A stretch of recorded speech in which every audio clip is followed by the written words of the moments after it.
మీరు ఎంత దీనాతి దీనస్థితిలో అనారోగ్యంలో ఉన్నా 6 వారాల్లో మీ దేహం పుంజుకుంటుంది. ఇంకా ఒక ట్రిక్ ఉంది. ఈ ధాన్యాలు వేల సంవత్సరాలు ప్రతి దేశంలోనూ తిన్నారు ప్రజలు. మీరు అనుకున్నట్టు మన దేశంటి కాదు ఇవి, మన దేశంలోనూ ఉన్నాయి, వేరే దేశాల్లోనూ ఈ భోజనాలే చేస్తూ నింది ప్రజలు. ఇటాలియన్ మిల్లెట్ అంటారు ఏదాన్ని, కొర్రల్ని, అండు కొర్రల్ని అమెరికన్ మిల్లెట్ అంటారు. ఆఫ్రికన్ మిల్లెట్ అంటారు లిటిల్ మిల్లెట్ని, అంటే సామెల్ని. ఊదుల్ని జర్మనీస్ మిల్లెట్టు, జాపనీస్ మిల్లెట్టు, రష్యన్ మిల్లెట్టు అంటారు. ఇన్ఫ్యాక్ట్ ఊదుల్లో చాలా రకాలు ఉన్నాయి, అన్నీ ఊదులే. రష్యన్ మిల్లెట్ వేరే, జర్మన్ మిల్లెట్ వేరే, జాపనీస్ మిల్లెట్ వేరే, అన్నీ ఊదులే. బోర్నియాడ్ మిల్లెట్ అంటారు. అరికలు కోడో మిల్లెట్ అంటారు. హిమాలయ కొండ చర్యల్లో యథేచ్ఛగా ఇప్పటికీ పెరుగుతున్నాయి. అంటే అక్కడి నుంచి ఇక్కడికి వచ్చాయి కాదు, అక్కడ ఉన్నాయి ఇక్కడ ఉన్నాయి, వేల సంవత్సరాల క్రితమే ఉన్నాయి. ఎందుకంటే దీనికి ఆర్కియలాజికల్ ఎవిడెన్సెస్ మొన్ననే దొరికాయి. ఈ C4 ఫుడ్స్ అంటారు దీన్ని. ఈ కొన్ని వేల కడాబా అనే ఒక ఆఫ్రికా దేశంలోనూ అక్కడి నుంచి ఆర్కియలాజికల్ వేల 15,000 సంవత్సరాల క్రితం వాళ్ళ ఆ పండ్ల చిగుళ్ళను గమనిస్తే C4 ఫుడ్స్, అరికలు, కొర్రలు, అండు కొర్రలు కనిపించాయి. అర్థమవుతుందా నేను చెప్పేది? అంటే ఈ తజ్ఞులు ఆ దేశం నుంచి మన దేశానికి వచ్చింది, ఈ దేశం నుంచి ఆ దేశానికి లేదు. మనకు ముందు సంపర్కం ఉండేది కాదు, ఖండాంతరాల్లో. అంతెందుకు గుంతకలు వాళ్లకు వింధ్య పర్వతాల వెనకాయ ఉండేది తెలియదు ముందు. అంటే ఎక్కడి వాళ్ళు అక్కడ ఉండేవాళ్ళు. ఆయా జాగాల్లో ఆయా నీళ్లకు ఆయా గాలికి ఏదేది పెరుగుతుందో దాన్నే తింటూ ఉండేవాళ్ళం. అదే నిజమైన ఆహారం. అలాంటి అద్భుతమైన ఆహార పద్ధతిని అంతా నాశనం చేసుకొని ప్రపంచమంతా బియ్యం గోధుమలు తింటున్నారు. అదే అవైజ్ఞానికమని ఎవరికీ అర్థం కావట్లేదు. ఎందుకు వచ్చింది? ఈ కంపెనీల హితాశక్తి కోసం అందరూ కాఫీలు, టీలు, బియ్యము, గోధుమలు, పాలు, చక్కెర తింటున్నామని ఎవరికి అర్థం కావట్లేదు. నేను పాలు తాగొద్దా, పాలు తాగొద్దా, బియ్యం తినొద్దా, గోధుమలు తినొద్దా, ఇంకేం తినాలి, మన్ను తినాలా? అందరూ ఈ ప్రశ్న అడుగుతారు నన్ను. అరే 150 సంవత్సరాల క్రితం వెళ్తే ఎవరికి తెలియకుండా ఇవన్నిటిని పెంచుకొని అందరూ తినేవాళ్ళు, వాళ్ళకు రోగాలు ఉండేవి. ఈ ఒక్క విశ్లేషణతోనే నేను ఈ ధాన్యాలని వెతకడం మొదలుపెట్టాను. 30 సంవత్సరాల క్రితం అమెరికా వదిలిపెట్టి పల్లెల్లో తిరిగి ఈ విత్తనాలని తీసుకొచ్చి మా ఇంటి వెనక పెరట్లో కొద్దిగా పెంచి మళ్ళా రైతులకిచ్చి ఆ ధాన్యాన్ని నేనే కొనుక్కొని రోగులకిచ్చి బాగవటం. మొత్తం 8 సంవత్సరాలు నేను ఒక్క మాట మాట్లాడలేదు. నేను ఆలోచించింది కన్ఫర్మ్ కరెక్ట్ అని తెలిసిన తర్వాత పల్లెకు వెళ్ళి మాట్లాడడం మొదలుపెట్టాను. వేల మంది రోగులకు బాగా అయిన తర్వాత చెప్పడం మొదలుపెట్టాను. SLE, HIV, ఇప్పటికి ఎంతమంది HIV పేషెంట్లు. నేను మొన్న ఇక్కడి నుంచి బెంగళూరు నుంచి హిందూపూర్కి వస్తుంటే 4 పేషెంట్లు ఫోన్ చేశారు. సార్ మీరు చెప్పిన ఈత ఆకు కషాయము, బిల్వ ఆకు కషాయము, గరిక కషాయం తాగుతున్నాము, అరికెలు, సామెలు, గంజి తాగండి. గంజి గురించి చెప్పవే, చాలా వేల సంవత్సరాల క్రితము ఈ విసిరేది దంపేది రాళ్ళు లేవు, అప్పుడు ఇంకా తెలియదు. ఆ కింద పడిన ధాన్యాన్ని ఎచ్చుకొని వచ్చి నీళ్ళలో నానబెట్టి వండుకొని గంజి తాగేవాళ్ళు. గంజి తాగేదానికి కూడా టైం ఉండేది కాదు. ఇది వెరుకునేదానికి పనలేకపోతే ఆ గంజి పొద్దుటి నుంచి సాయంకాలం వరకు ఉంటే అది చద్ది గంజి, అంబలి, అందులో బ్యాక్టీరియా పెరిగేది. ఆ బ్యాక్టీరియా మన పొట్టలకి అతి ముఖ్యమైనది, అతి రోగ నిరోధక శక్తిని మన దేహంలో పెంచేది. ప్రోబయోటిక్స్ అని ఈ మధ్య కొత్తగా మొదలుపెట్టారు ఈ డాక్టర్లు, ఇంజనీర్లు అందరూ. ఎప్పుడో మా తాత ముత్తాత కాలంలోనే చద్దిగంజలు తాగరా వెధవా ఆరోగ్యంగా ఉంటామని మా అవ్వ చెప్పేది. తిప్పారెడ్డిపల్లె, ఇక్కడే తిప్పారెడ్డిపల్లె. కొర్రగంజి పొద్దున్న చేసి రాత్రి తాగు, రాత్రి చేసి పొద్దున్న తాగు అనేది. అదెందుకు? పొద్దున్న చేసి పొద్దునే తినచ్చు, నీకు తెలియదులే, రాత్రి తాగు అనేది. దాంతో కావాలంటే ఈ ఎర్రగడ్డ కొరుక్కో అని చిన్నది సాంబార్ ఉల్లిపాయ ఉండేది, దాన్ని ఇచ్చేది అనమాట. అమేజింగ్లీ ఆ ఉల్లిపాయ తింటే మీలో ఉన్న అన్ని అలర్జీస్ మాయమైపోతాయి. గోరుకునేది సిట్రజిన్ వేసుకునేది. ఎప్పుడు చూడు ఎరుకుంటూ ఉంటే సిట్రజిన్ వారానికి ఒకటి పోయి 2 రోజులకు ఒకసారి అయిపోయి రోజుకు 2 సార్లు వేసుకున్నా కానీ ఆపితే చాలు గీరుకుంటూ ఉంటారు. ఆ అలర్జీస్ అన్నీ వారం రోజుల్లో మాయమైపోతాయి. మీరు అరికల గంజి, ఈ ఉల్లిపాయ రసం, 4 ఉల్లిపాయలు ఉడికించి ఆ రసం తాగితే చాలు 6 వారాల్లో మీకు ఈ అలర్జీస్, పొద్దున్న లేస్తే తుమ్మేది, చెవులో నొప్పి వచ్చేది, పాలు తాగేసి ఆపేసి ఈ కషాయాలు తాగండి. అంతెందుకు ఉచ్చలు, రాత్రి లేచిందే, పోసిందే, లేచింది పోసేది, ఇంత పోసేది వచ్చేది, ఇంత పోసేది రాదు బయటికి. ఇవన్నీ 6 వారాల్లో మాయమైపోతాయి. 6 వారాలు, ఎక్కువ అవసరం లేదు, 6 వీక్స్. కానీ డాక్టర్ల దగ్గర పోతే ప్రోస్టేట్ ఊతో వచ్చింది నాయన తీసేస్తాం రా అంటాడు. తీసేసిన తర్వాత మళ్ళీ అదే ప్రాబ్లం, ఇంకొకటి ఏదో కారణం. ఇంకేం కారణము? నరాలు దౌర్బల్యం ఉన్నాయి అక్కడ. మీరు ప్రోస్టేట్ తీసినా ఏమి తీసినా అదే రోగమే. సో తీయకముందే ఇట చేయండి, హ్యాపీగా ఆ ప్రోస్టేట్ సరిగ్గా అయి కూర్చుంటుంది. ఇంతలా ఉండేది సన్నగా అయి కూర్చుంటుంది. 6 వీక్స్. ఇలా చాలా రోగాలకి ప్రతిదినం సతమవుతున్నారు. నేను చెప్పేది క్యాన్సరు, హెచ్ఐవి గురించి ఆలోచించద్దండి. చాలామందికి ఇంకా రోగాలు రాలేదు, 120 మందికే వచ్చింది. ఇంకో 300 రోజుల్లో చాలామందికి వస్తాయి. కానీ వేరే వాళ్ళకు మైగ్రేన్ అండి, తలనొప్పి, ఇటువైపు వస్తుంది, వాంతికి వస్తుంది, మళ్ళా వస్తుంది. ముట్టయినప్పుడు ఆడపిల్లలందరూ కింద బడి ఎంత నొప్పులో, నో ప్రాబ్లం, ఒక ట్యాబ్లెట్ వేసుకో, ఎన్ని రోజులు వేసుకుంటూ ఉండు, కిడ్నీ లేచిపోయేంత వరకు వేసుకోవాలి. కిడ్నీలు లేచిపోతున్నాయి ఆడవాళ్ళకి, ముట్టు ప్రాబ్లమ్స్ కోసం పెయిన్ కిల్లర్స్ తీసుకొని. నో ప్రాబ్లం, డయాలిసిస్ యూనిట్ ఉంది, రండి. And this is science for you. ఈ డాక్టర్ల దగ్గర చుట్టూ తిరుగుతుంటే మీకు ఏం దొరుకుతాయి? ట్యాబ్లెట్లు, ఆపరేషన్లు, అంతకంటే ఎక్కువ ఏం దొరకదు. ఆరోగ్యం దొరకదు, ఆరోగ్యం ఆసుపత్రుల్లో లేదు. వద్దులేండి, చప్పట్లొద్దు, ఆలోచించండి, అంతే చాలు. ఇంకా ఎలక్షన్లు రాబోతున్నాయి, రాజకీయ నాయకులు వస్తారు, చప్పట్లు దాచిపెట్టుకోండి.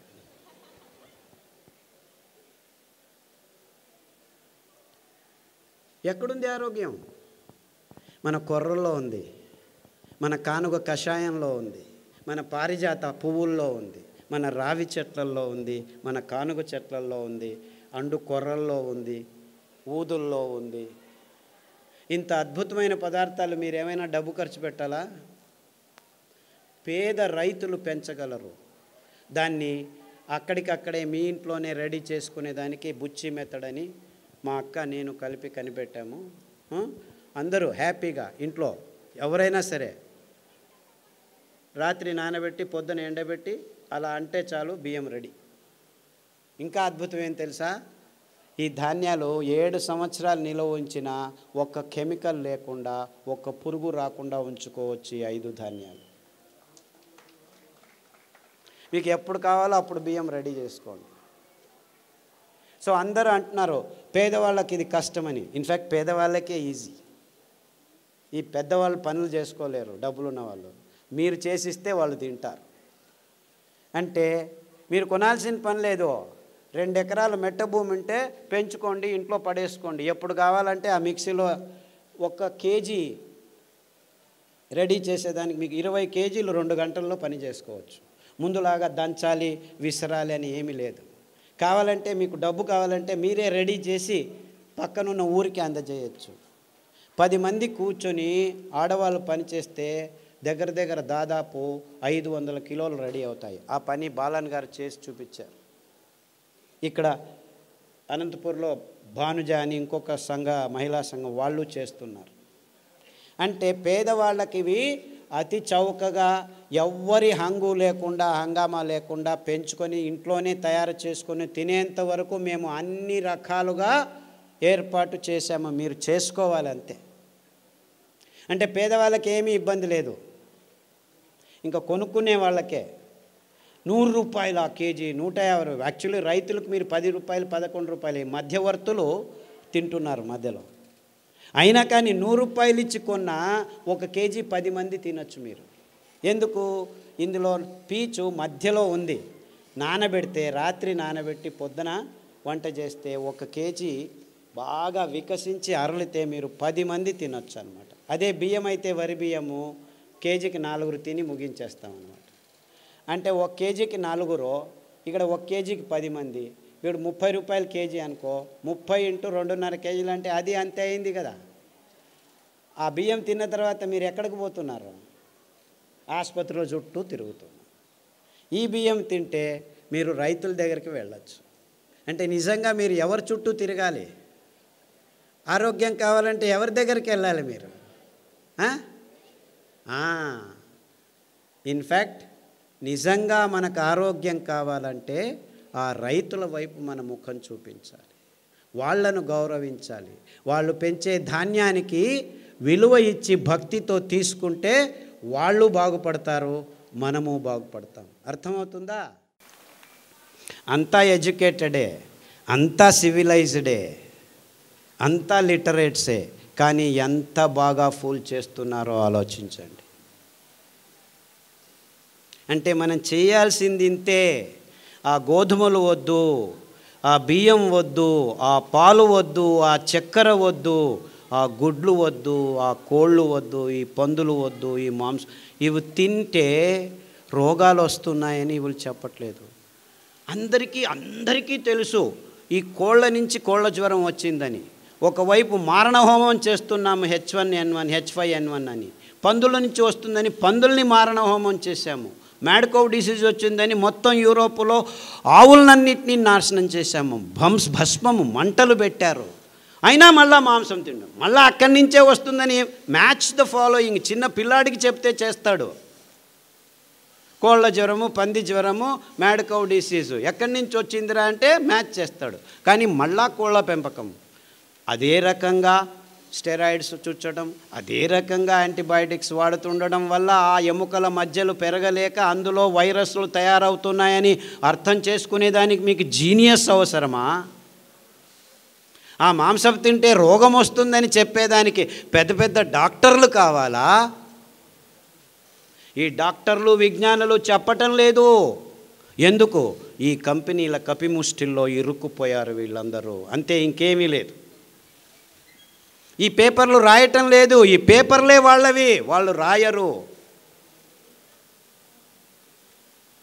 అనుభవించేది ఎవరు? మీరు కాదు, మీ పిల్లలు. ఎందుకంటే మీకు పుట్టబోయే పిల్లలు బుద్ధిమాంద్యులుగా పుడుతున్నారు 128 మంది. అయ్యో మా పాపడు ఎందుకు ఇలా పుట్టాడు? ఎందుకు ఇలా పుట్టాడంటే నీవు గర్భిణీగా ఉన్నప్పుడు ఈ పాలు తాగావు, ఈ అన్నం తిన్నావు, ఈ కోడిగుడ్లు తిన్నావు, ఈ మాంసం, అందుకు పుట్టుతున్నారు. నిజమైన ఆహారం ఎవరూ తినటం లేదు. నిజమైన ఆహారం అంటే మీ దేహంలోకి, రక్తంలోకి గ్లూకోజ్ను నిదానంగా, సంయమంతో, నియంత్రణతో, సమతులనంగా విడుదల చేసే అద్భుతమైన పదార్థాలే నిజమైన ఆహారం. అంటే పీచు పదార్థం, పిష్ట పదార్థం రెండుకి సమన్వయ రచన ఉన్న, అంతర్లీనమై సంక్లిష్టంగా, సంకీర్ణంగా అమర్చబడిన ఈ అద్భుతమైన చిరుధాన్యాలే, తృణధాన్యాలే మొత్తం మానవ జాతికి ఆరోగ్య సోపానాలు. ఇంకేమీ లేదు. ఇంతే, గుట్టింతే. ఎవడైతే ఈ సత్యాన్ని గమనిస్తాడో, అంటే మీకు అటువైపు నుంచి చెప్పాను, ఇటువైపు నుంచి చెప్తున్నాను, మీకు వేరే దారి లేదు. ఈ గోధుమలు, బియ్యము, చక్కెర పెంచుకోలేము. ఇలాగే చేస్తుంటే చచ్చిపోతాం ఇంకా 15 సంవత్సరాలకు ముందే. మీరు నిజంగా ఆరోగ్యంగా ఉండాలంటే దీనికి మేము వేల మందికి, లక్షల మందికి ఈ రోగాల్ని నయం చేశాము. గ్యాంగ్రీన్, క్యాన్సర్, HIV, SLE, పుస్సు ఏమేం పేర్లు పెట్టుకుంటారో పెట్టుకోండి. IBS, క్రాన్స్, లొట్టె, లొస్కు, ఐ డోంట్ కేర్. ఊబకాయం, నో ఇష్యూ. తినండి. ఈ 5 ధాన్యాల్ని తినండి. 2 రోజులు మార్చి తినండి. ఎందుకంటే ఒక్కొక్క ధాన్యంలో ఒక్కొక్క అద్భుతమైన శుద్ధీకరణ గుణాలు ఉన్నాయి. సామెలు తింటే మీ జననాంగాల్ని శుద్ధం చేస్తుంది. అరికలు తింటే మీ ఎముకల మధ్యను శుద్ధం చేస్తుంది. అంటే రక్త సంబంధితమైన అన్ని రోగాలకు రామబాణము అరికలు, జననాంగ సంబంధమైన అన్ని రోగాలకు రామబాణము సామెలు. అండుకొర్రలు తినండి, మీ వెంట్రుకల నుంచి గోర్ల వరకు అన్నిటినీ శుద్ధం చేసేస్తాయి.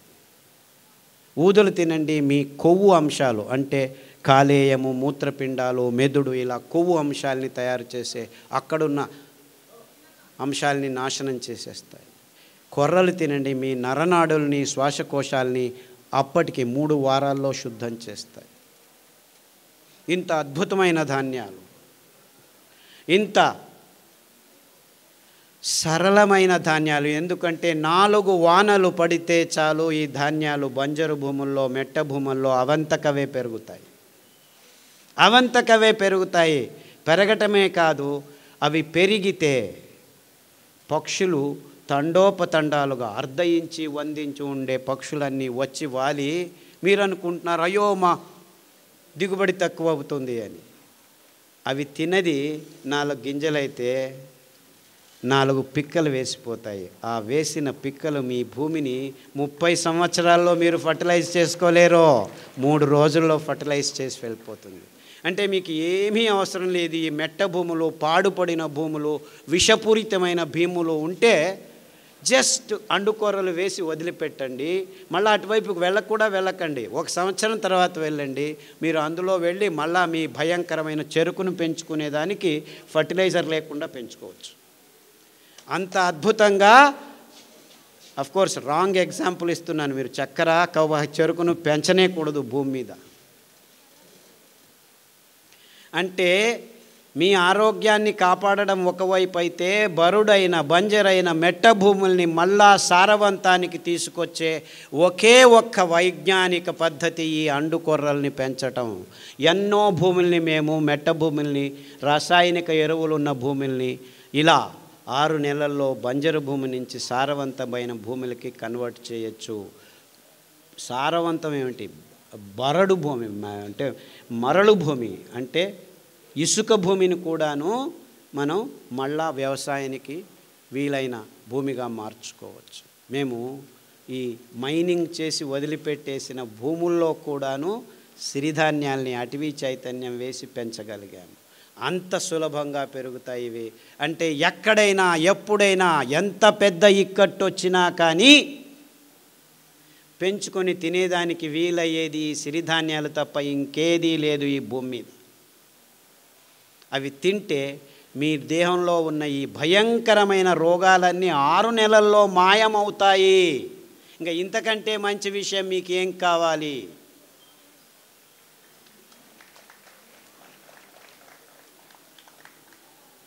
చప్పట్లు చట్టాల్సిన పని లేదు. I know you are all very serious. చాలా గంభీరంగా ఆలోచిస్తున్నారని నాకు అర్థమవుతుంది.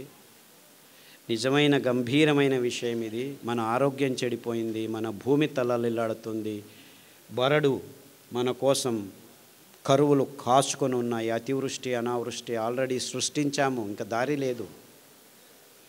We are not going to suffer, we are suffering. ఇంకా తలకు పోవట్లేదు. మనమంతా ఇంకా వెంట్రుకలకు పెయింట్లు వేసుకొని వాళ్ళ కర్మ, ఆ సినిమా వాళ్ళకి, టీవీ వాళ్ళ కర్మ. మీకెందుకు? మీరందరూ పూసుకుంటున్నారు.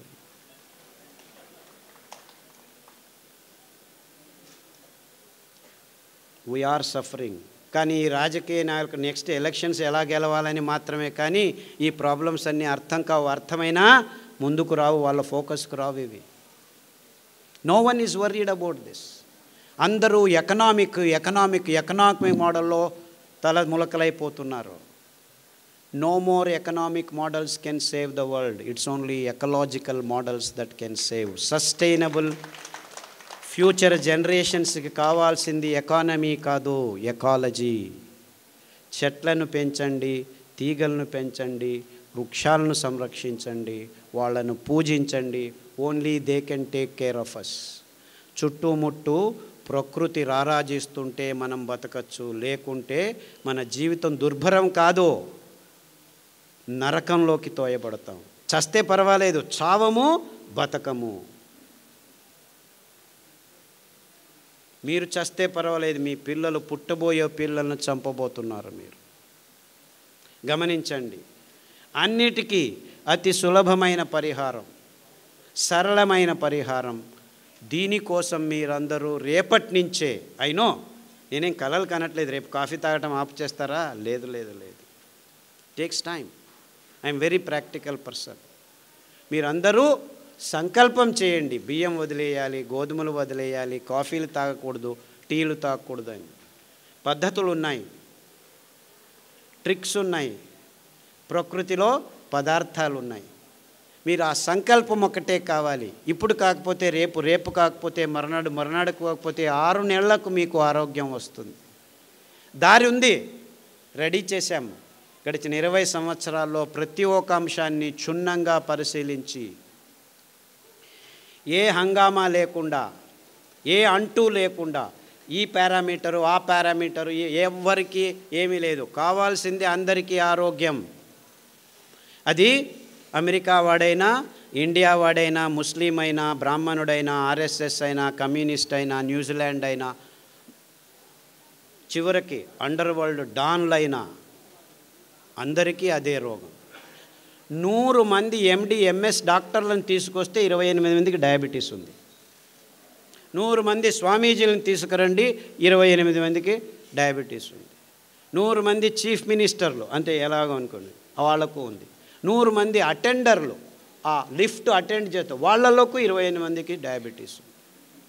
అంటే ఈ డాక్టర్లు ఏం చేయాలి? లైఫ్ స్టైల్ డిసీజ్ అంటారు. అందరి లైఫ్ స్టైల్ ఒకటేనా? కాదు. ఇవన్నిటినీ ఆలోచించాలి మనం. అంటే మనల్ని బూటకంలో వేసేసారు, మాయ చేస్తున్నారు. గంభీరంగా ఆలోచించండి. మీకు ఎవ్వరూ ఏమీ సహాయం చేసేదానికి ఇక్కడ రెడీ లేరు. డబ్బులు చేసుకునేదానికి అన్ని సరంజామాలు చేసుకొని కూర్చున్నాం మేము. No one is going to help you.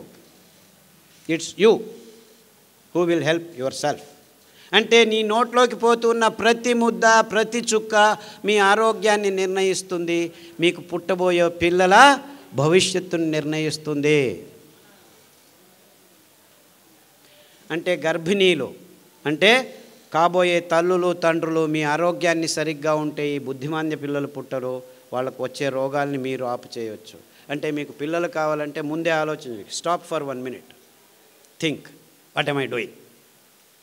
బుద్ధిమాంద్య మొక్కలను పుట్టించుకున్న తర్వాత జీవితాంతం కష్టపడాల్సిన పని లేదు. 2 సంవత్సరాలు జాగ్రత్తగా ఆలోచించి మంచి ఆరోగ్యకరమైన పిల్లల్ని పుట్టించుకోండి.